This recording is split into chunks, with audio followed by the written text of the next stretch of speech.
أرسط زينا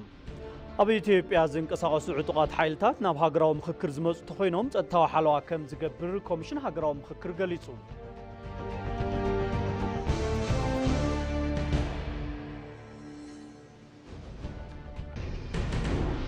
إسرائيل أب زفر جبرنا إثيوبيا زلوا عقمين متنخار كم تسرح أب إثيوبيا مكتل أمباسادر تهاجر تومر بارلافي جليسا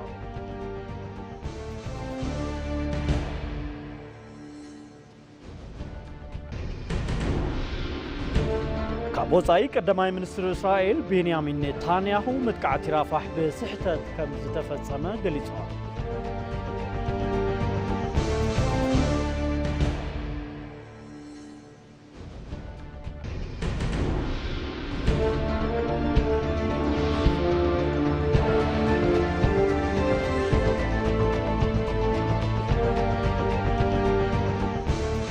هبلي نساعت زتدالو زيناتات حزنا لكم قريبنا لنا مزيناتات جيتاچو علوم ساهم كصنحي سناي مكتالنا كونلكم ناتمنخو فلما حصلت زيناتات سبابتي تركيا بإثيوبيا إنفستن خغبرو صاوعت قريبو منستر ديتا منستر غدات وص امباسادر مسغانو ارغام سبابتي تركيا بإثيوبيا إنفستن خغبرو صاوعت تقريبا فورم نقدن إنفستمنت إثيو تركاب إسطنبول تخايدو أمباسادر مسغانو أب إثيوبيا بزحات عدلات بيزنس مهلاو ما گنزيبم ركب نقدن إنفستمنت كلتين هاجرات نابزل على بركي كب نخبل سبهابتي تركيا بإثيوبيا إنفستن خغبرو صاوعت كيرم إثيوبيا أبزخونه وان نلعلي بزحات عودتات نسبهابتي وصاي كفتي كم زغبرت مغلاصوم كابتي منستر زرخبنا يو حبريتا رديو مكتل منستر نقدي تركي مصطفى توزهونن بريزيدنت محبرسب نقدي تركين محمد اسماشنا بإثيوبيا بزحات اماراتات انفستمنت نقدن كم زلو قليطام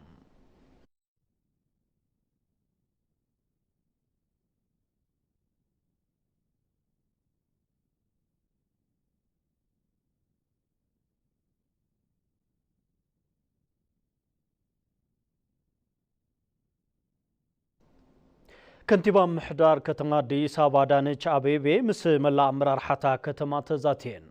تن كنتيبا نزعيبا محبرا وميديا قصنا بزم حلال فوق ملختي لما ننتقلب رداءتان متراف عدل سراح بصفحات مفتارن سعنتو مخبار نابرا بزلاقنت من كاين حدا عبي تخرج زوهابو سراح بمخانو أبز قداي مسم الله أمرار حاكتمانات ذاتينا إنا كبلا قليتن زي نمعوات ناي لمعات حيلنا بمتحبارن تسقاتاتنا بمتقامز جمرنا يوم سراحتي التناخيرنا كقصلو بمقبار جنزابتات كب بمبالكمون وصيتاونت سراحتنا كقصل بمقبار لوعلاونت وحسنا مقبي بمرقات نمعبالنا كنتقهنا كبلا أبريهان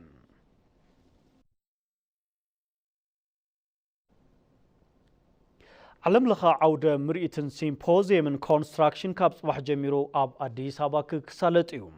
علم لخا عودة مرئتن سيمبوزيوم من كاب صباح عسران حدن كساب عسران 4 جنبوت كل تشحن 10 شنا متمرت أب إثيوبيا خلاء جزء أب أديس أبا ملينيوم دراش كم زكاية تجلسهم إثيوبيا نهنس بزبل مري حساب زي تسناده علم لخا عودة مرئتن سيمبوزيوم من بيج 5 كونتراكت إثيوبيا لمعات معبالن عوتن اندستري هنصاتنا بزحشه بركين مبصح زخل كم زخنا منستر كتمان مسرة المعاتن شالتو ساني تزاريبن محلقاتات فليت كات اقاماتنا بعدل نملوات حاجز فاينانس فلتات تكنولوجين نمركاب كم زحجزونا برهن كم زمان هنصات كسابا قلقلوت زلو كيدي اب معباي سمارت سيتي نمهنات زخل لمدن فلتاتن زركبلو كم زخنا مقلاصن كابتي منستر زرخبنايو حبريتا اردي إلام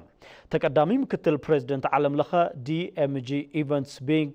جرينت بقدوم اتي عودة مريتن سيمبوزيوم ابي إثيوبيا مكيادو نعبيت عودة هنصات ناي عداقا عدل كم زمصن زي دما زلاقي عبيت لمعات زرقاقز كم زخنن ابريهام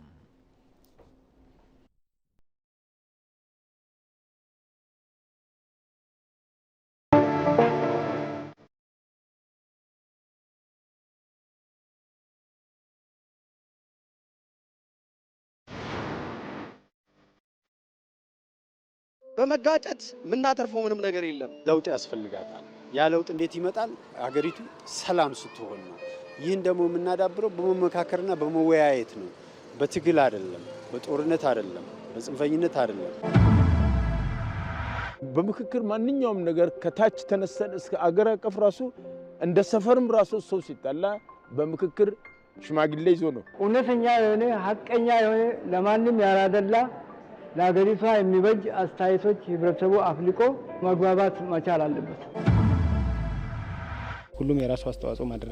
ማበርከት አለበት የሚል እምነት አለኝ። በመወያየት ችግር ካለ ችግሮችን ተወያይቶ በመፍታት አገራችንን ወደ ሰላም ማምጣት እንዳለብን ነው የሚሰማኝ። መሰረታዊ ጉዳይ ላይ መነጋገር መቻል አለብን። መነጋገር ደግሞ ከዛኛው ሀሳብ አገኛለሁ ብዬ ነው እንጂ የኔን ብቻ ልጭንበት አይደለም።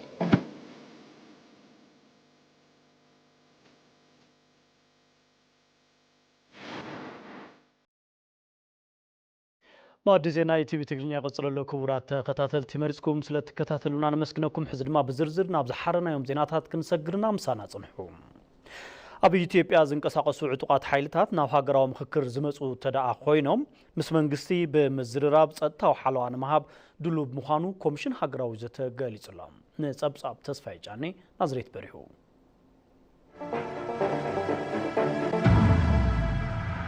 ኣብ ኢትዮጵያ መልዓለ ፍልያትን ዘይምርዳእትን ኣብ ዝኾኑ ዓበይቲ ሃገራዊ ጉዳያት ኣብ ሓበራዊ ስምምዕነት ንምብጻሕ ኮሚሽን ሃገራዊ ምክክር ብዙሓት ከይድታትን ሓለፈ ይርከብ። እቲ ኮሚሽን ሕዘብ ዝበጽሖ ዛዕባ ናይ ምትእኽኻብ ከይዲ ዝተፈለየ ሓሳብ ዘለዎም ኩሎም ክሳተፉ ምግባር ዝሓደሩ ፍልልያት ንምፍታሕ ቀዳማይ መፍትሒ ከም ዝኸውን ተጽቢት ይግበር። ብፍላይ ሕቶኦም ብሓይልን ምምላስ ብረት ኣልዒሎም በረኻ ዝወፁ ዕጡቃት ሓይልታት ናብቲ መድረኽ ዘተ ንኽመጹ እቲ ኮሚሽን ተደጋጋሚ ጻዕሪ ምግባሩ እናገለጸ ጸኒሑ እዩ። በሀሳቡ ምክንያት ማንም አካል ህብረተሰብ ክፍል ወይም ብምክንያት ሓሳቡ ዝኾነ ኣካል ክፋል ሕብረተሰብ ጉጅለ ክግለል ኣይንደልን። እዚ ድማ ኣብ ዝተፈላለዩ ኣጋጣሚታት እናገለጽና ጸኒሕና ኢና። ነዚ ስዒቡ ድማ ጻውዒት ኣመሓላሊፍና ኢና። ስለዚ ኮሚሽን ሃገራዊ ምክክር ኢትዮጵያ ዘመሓላልፎ ጻውዒት ተቐቢሎም ዝመፁ ኣካላት እንተደኣ ሃልዮም ምስ ዝምልከቱ ኣካል መንግስቲ ንመኻኸሩ እዩ ዝኸውን። እዞም ዕጡቃት ሓይልታት ኣብ ኢትዮጵያ ሰላም ምርጋእን ከይፍጠር ምክንያት ኣብ ዝኾኑ ጉዳያት ክዛተዩ ምግባርን ኣብ ምርዳእ ምብጻሕን ጸገማት ዝሃገር ንምፍታሕ ብዙሕ ስጉሚ ከም ምጓዓዝ ይቁጸር። ኮሚሽን ሃገራዊ ዘተ እውን ናብቲ ዘተ ንምምጻእ ድሌትን ቆራጽነትን ዘለዎም ዕጡቃት ሓይልታት ምስ መንግስቲ ብምዝርራብ ውሕስነት ንምሃብ ድልው ምዃኑ ይዛረብ። ይሄ እንዴት ይፈጸማል የሚለው ደግሞ ከነሱ ምላሽ ስናገኝ እዚ ከመይ ይፍጸም ዝብል ድማ ካብኣቶም መልሲ ምስ ረኸብና ምስ ዝምልከቱ ኣካል ብምክክር ነምጽኦ እዩ። ምስ ድሕንነቶም ተታሒዙ ዝኾነ ዓይነት ነገር ከም ዘይህሉ ብምርዳእ ምድለዋት ድማ ምስ ኣካላት ድሕንነት ንዛተየሉ እዩ ዝኸውን። ኣብ ስነ ምህዳር ፖለቲካ ዝሃገር ሰፊሕ ተሳትፎ ዘለዎም ፓርቲታት ፖለቲካ ኣብ ከይደት ምክክር ሓሳብን መፍትሕን ምውጻእ ዓብዪ ሃገራዊ ሓላፍነት ከም ዘለዎም ይእመን። ፓርቲታት ፖለቲካ ኣብ ኩሎም ከይድታት ዘተ ረባሒ ሃገራዊ ጥንኩር ሓሳባት ምውጻእ ንክኽእሉ ምስርሑ ብምግላጽ ዝተረፉ ፓርቲታት እውን ንምስታፍ ድልው ምዃኑ ዕላው ገይሩ እዩ። አብዛኛዎቹ ኢትዮጵያ ውስጥ ተመዝግበው የሚንቀሳቀሱ የፖለቲካ ፓርቲዎች መብዛሕትኦም ኣብ ኢትዮጵያ ተመዝግቦም ዝንቀሳቀሱ ፓርቲታት ፖለቲካ ናይዚ ኸይዲ ተሳተፍቲ ኮይኖም እዮም። ብጣዕሚ ውሑዳት ኣብቲ ኸይዲ ንምስታፍ ፍቃዶምን ቅዋሞምን ኣያፍለጡናን። ብወገንና ግና ኩሉ ንምስታፍ ጻዕሪ እናገበርና ጸኒሕና ኢና። በዚ መዳይ ኣብ ኣሰራርሓና እምነት እናረኸቡ ዝመፁ በብግዚኡ እናዓበየ ዝመፀ ተሳትፎ ፓርቲታት ፖለቲካ ረኺብና ኢና ማለት እዩ። ከይዲ ኣተኣኻኽባ ዛዕባ ቀንዲ ናይ ፍልሊ ጽልኢትን ነሲዕቡ ምክንያት ኩናትን ምቅትታልን ዝኾኑ ዓበይቲ ጸገማት ተፈልዮም ክወጽእ ከም ዘለዎም ምሁራት ተዓውዲ ይዛረቡ። ኣብ ከይዲ ምፍላይ ዛዕባ ዝሕባእ ዝኾነ ይኹን ሓሳብን ሕቶን ከም ዘይህሉ ዝገለጸት ኮሚሽን ዜጋታት ሓሳቦም ብናጽነት ንኽገልጹ ዝኾነ ዓይነት ውሕስነት ንምሃብ ድልው የሉሎም። ያሉንን ልዩነቶች ዘለውና ፍልልያት ንፈትሐሉ ሃገራዊ ሓበራዊ ምርድዳእ ንፈጥረሉ ኣብ መንጎ ህዝብን መንግስትን ዘሎ ምጥርጣር እንወግደሉ ሓድሽ ምዕራፍ ዲሞክራሲ ንኸፍተሉ ሓድሽ ስርዓት መንግስቲ ንምስርተሉ እዩ። ስለዚ ዝኾነ ይኹን ሓሳብ ይግለጽ እዩ። ዝግደብ ልክዕ ዝሕዝ ዝኽልኸል ሓሳብ ብፍጹም ኣይህሉን። ኣብ ክልላት ዛዕባ ናይ ምትእኻብ ከይዲ ኣብ ኣዲስ ኣበባ ረቡዕ 21 ጉንበት ዝጅመር እንትኸውን ንሓደ ሰሙን ከም ጸንሕ እውን ትጽቢት ይግበር። ኮሚሽን ሃገራዊ ዘተ ኢትዮጵያ ኣብ ከተማ አዲስ ኣበባ ፈላማይ ዘተኡ ግንቦት 21 ከም ዝጅምር ኣፍሊጡሎም። ኣብቲ ዘታ ቦታት ሃይማኖት፣ ፓርቲታት ፖለቲካ፣ ሲቪክ ማሕበራት ከም ዝሳተፉ ተገሊጹሎም። ሙሉ ብርሃን ግርማይ ተወሳኺ ሒዛላ። ሕቶታት እንትሉ ብዝርርብ ናይ መፍትሕ ባህሊ ፖለቲካ ብዘይ ምህላው ኩናት ኣብ ሃገርና ኢትዮጵያ ብተደጋጋሚ ንኽልዓል ምኽንያት ምዃን ክኢሉ እዩ እዚ ድማ ዜጋታት ዋጋ ንኽኸፍሉን ምጣን ሃብቲ ሃገር ኣብ ሓደጋ ንክወድቕ ናይ ባዕሉ ዝኾነ ኣበርክቶ ከም ዝነበሩ ኣቦታት ሃይማኖት ይገልጹ እዮም እኛ ያሳለፍናቸው የተወሰኑት ዝሕለፍናዮም ውሑዳት ዓመታት እቲ ጸገም ብዝግባዮም ዘመላኽቱና ብዘይ ምርዳእና ኣብ መነባብሉና ኣብ ወገናትና ኣብ መሰረተ ልምዓትና ዝበጽሕ ዘሎ ጉዳት ምርኣይ ይኣክል እዩ እዚ ናብ ልምዓት ተዝልወጥ ነይሩ ኣብይ ምበጽሕና ስለዚ ሰላም ምድላይ ዝመስል ነገር የለን ብዙ መፈናቀሎች አሉ ምምዝባላት አሉ ቁጠባዊ ማሕበራዊ ጸገማት ተፈጢሮም እዮም ኣብ ጉዳይ ሰላም ትኩረት ጌርና ክንሰርሕ ይግባእ ብመሰረት እዚ ኣገዳሲ ኣብ ዝኾኑ ሃገራዊ ጉዳያት ኣሳታፊ ዝኾነ ዘተ ንኽሳለጥን ሃገራዊ ምርዳእ ንምህናጽ ካብ ፖለቲካ ፓርቲታትን ካብ ሲቪክ ማሕበራት ብዝቐረበ ሕቶ ኮሚሽን ሃገራዊ ዘተ ኣድላይነቱ ተኣሚኑሉ ኣብ 2014 ዓ.ም ብኣዋጅ ክጸድቕ ኢሉ እዩ ናይ ባዕሉ ዝኾነ ዝምራሐሉ መርህታት ዘለዎ እንትኾን ካብ መንጎቶም መርህታት ገለልተኝነት ሓደ እዩ ኢትዮጵያ ሀገራዊ ምክክር ኮሚሽን ስራ ውስጥ የፌዴራል መንግስትም እችን የምታክል ጣልቃ አይገባም ኣብ ስራሕትታት ኮሚሽን ሃገራዊ ዘተ መንግስቲ ፌደራል ጥር ትብል ኢደ እታውነት የብሉን በጀት ዘድሊ ግብኣት ቢሮ ይምድብን ይህብን እምበር ኣብ ስራሕትና ኣያኣቱን ተጸዋዕነትና ንቤት ምክሪ ወከልቲ ህዝቢ እዩ ዝሰራሕናዮን ትልምናን ጸብጻብ ኢና ነቕርብ ኮሚሽን ሃገራዊ ዘተ ኢትዮጵያ ኣብ ትሕቲኡ 11 ኮሚሽነራት ዝሓዘ እንትኾን እቶም ኮሚሽነራት ብዓይኒ ህዝቢ እምነት ዝተነበረሎም ካብ ከቢድ ገበን ናጻ ዝኾኑን ንኹሎም ብሄራት ኾነ ሃይማኖታት ብማዕረ ዓይኒ ዝርእዩ ምዃኖም ምስ ተረጋገጸ ቤት ምክሪ ባይቶ ወከልቲ ህዝቢ ውሳነ ሲመት ከጽድቐሎም ክኢሉ እዩ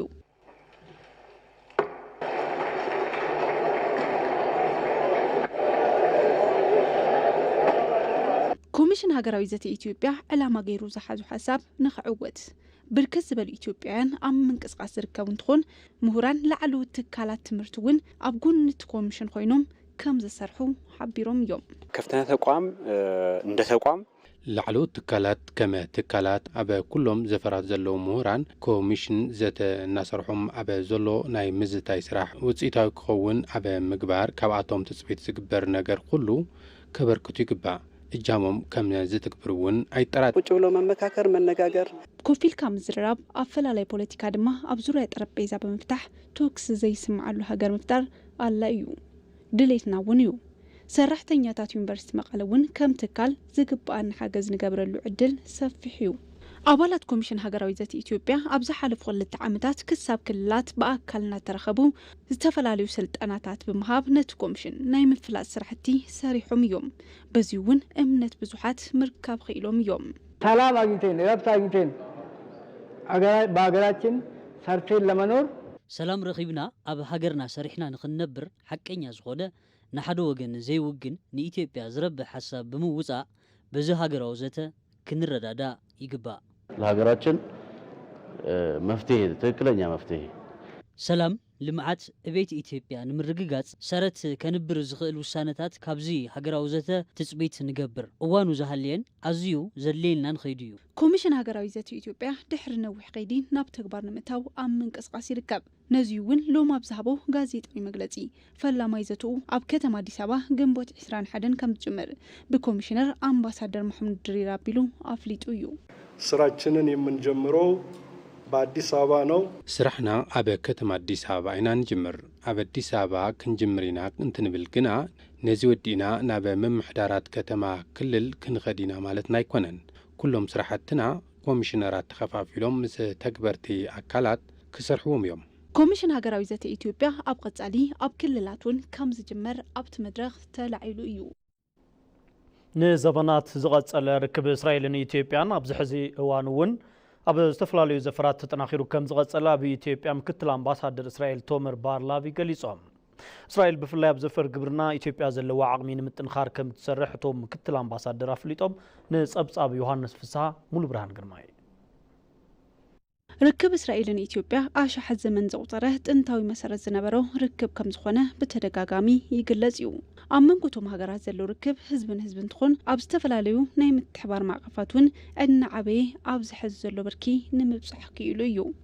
ኢቲቪ ናይ ክልቲአን ሃገራት እዋናዊ ርክብ ዝምልከት ምስ ምክትል ኣምባሳደር ቶመር ባርላቪ ጻንሒት ገይሩ እዩ ከማ ረኣያ ኣምባሳደር ቶመር ኣብ መንጎተን ሃገራት ዘሎ ታሪካዊ ርክብ ኣብ ዝሕዚ እዋን ኣብ ጽቡቕ ምዕራፍ ከም ዝርከብ ኣረዲኦም እዮም So Israel and Ethiopia have a very special relationship. ኢትዮጵያን እስራኤልን ካብ ቀደም ኣትሒዙ ዝተፈለየ ርክብ ዘለዎን ብፍላይ ካብ ዑደት ንግስተ ሳባ ጀሚሩ ዝተቋረጸ ርክብ ኣለዎን እስራኤል ከም ሃገር ካብ ዝተመስረተትሉ እዋናት ሒዙ ዘሎ ዲፕሎማሲ ማለት እውን ህዝቢ ምስ ህዝቢ መንግስቲ ምስ መንግስቲ ዘለወን ርክብ ጽቡቕ ዝበሃል እዩ ኣብ ዝተፈላለዩ ዘፈራት ስራሕ ዘለወን ምትሕብባር እውን እናዓበየ እዩ ዝኸድ ዘሎ እስራኤል ኣብ ዘፈር ሕክምናን ሳይንስን ቴክኖሎጂ ዝለዓለ ተሞክሮ ከም ዘለዋ ዝገለጹ እቶም ምክትል ኣምባሳደር ብፍላይ ኣብ ዘፈር ሕርሻ ዘለዋ ልምዲ ናይ ምክፋል ስራሕ እናተሰርሐ ምዃኑ ኣረዲኦም እዮም Drip irrigation has become a very innovative መስኖ ጠብታ እስራኤል ዝተቀየረትሉ ወሳነ መንገዲ ሕርሻ ወይ ድማ ሜላ ሕርሻ እዩ እዚ ንእሽተይ ማይ ተጠቒምካ ብዙሕ ምፍራይ ዝከኣለሉ ቴክኖሎጂ ኣብ ኢትዮጵያ ይስርሐሉ ከም ዘሎ ንፈልጥ ኢና ግን ድማ ልዕሉዚ ክሰፍሕ ይግባእ ካብዚ ብተወሳኺ ብጣዕሚ ውፅኢታዊ ዝኾኑ ዘርታት ነፍሪ ኢና ካብ መንጎ እዚኣቶም ኣብ ኢትዮጵያ ንኽባፃሕ ዝገበርናዮ ኣብ ዝሓፀረ እዋን ዝበፅሐ ኣቨካዶ እዩ ነዚ ዝሕግዝ ፕሮጀክት ሓንፂስና እናሰርሕና ንርከብ ሓምለዋይ ቁጠባ ምህናፅ ኢትዮጵያ እናሳለጥቱ ዘላ ምንቅስቃስ ሓምለዋይ ኣሰር እስራኤል ከም ትድግፎ እቶም ምክትል ኣምባሳደር ኣልዒሎም እዮም because this is our national mission in our country part of our እዚ ጎስጓስ ሓምለዋይ ኣሰር ንሕና ከም ብሄራዊ ኣጀንዳ ኢና ንሪኦ ከም ዝፍለጥ እስራኤል በረኻ ዝበሃል ስፍራ እያ ዘላ ነዚ ምስሊ ንምልዋጥ ኣብ ሰፊሕ ልምዓት ሓምለዋይ ኢና ንርከብ ኢትዮጵያ እናሳለጠቱ ዘላ ስራሕ ድማ ኣዝዩ ዘተባብዕ እዩ ንሕና እውን ሙሉእ ሓገዝ እንህቦ ተግባር እዩ ኣብ ዞባ ቀይሕ ባሕሪ ክልቲኦም ሃገራት ዘለዎም ብሄራዊ ረብሓ ንምርጋጽ ኢሉ እውን ተለዋዋጢ ኣብ ዝኾነ ጉዳይ ጂኦፖለቲካ ብሓባር እናተሰርሑ ዘለዉ ስራሕቲ ተጠናኺሮም ክቕጽሉ ከም ዝግባእ ኣልዒሎም እዮም Ethiopia and Israel are continuing to collaborate እስራኤልን ኢትዮጵያን ኣብ ጉዳይ ሰላምን ድሕንነትን ብምትሕብባር ጽቡቕ ስራሕ እናሰርሓ ይርከባ ብፍላይ ምሁራት እተን ሃገራት ኣብ መጽናዕትን ምርምርን ብሓባር እንዳሰርሑ ይርከቡ ኣብ ዞባ ቀይሕ ባሕሪ ዘሎ ጉዳይ እውን ብዝበለጸ ናይ ክልቲአን ሃገራት ምትሕብባር ዝሓትት እዩ ነዚ እውን እተን ሃገራት ተሓባቢረን እናሰርሓ ይርከባ ብብርኪ ዓለም እናዓበየ ዝመፀ ገበን ብሓባር ብምቅላስ ጥንኩር ዝኾነ ናይ ክልቲአን ሃገራት ርክብ ህዝቢ ምጥንኻር ሓዊሱ ሰብ ሃፍቲ እስራኤላውያን ኣብ ኢትዮጵያ ኢንቨስት ንክገብሩ እናተሰርሐ ከም ዘሎ እውን ኣልዒሎም እዮም ቀዳማይ ሚኒስትር እስራኤል ቤንያሚን ኔታንያሁ መጥቃዕቲ ራፋሕ ብስሕተት ከም ዝተፈጸመ ገሊጾም እስራኤል ኣብ መዕቆቢ ካምፕ ራፋሕ ዘካየደቶ መጥቃዕቲን ድብዳብ ኣየርን ደቂ ኣንስትዮን ህጻናትን ሓዊሱ ብውሕዱ 45 ሰባት ተቐቲሎም ተባሂሉ ኔታንያሁ ንሚድያታት ኣብ ዝሃብዎ መግለጺ ኣብ ደቡባዊ ቃዛ ከባቢ ራፋሕ ዝተፈጸመ መጥቃዕቲ ስሕተት ከም ዝነበረን መርመራ ከም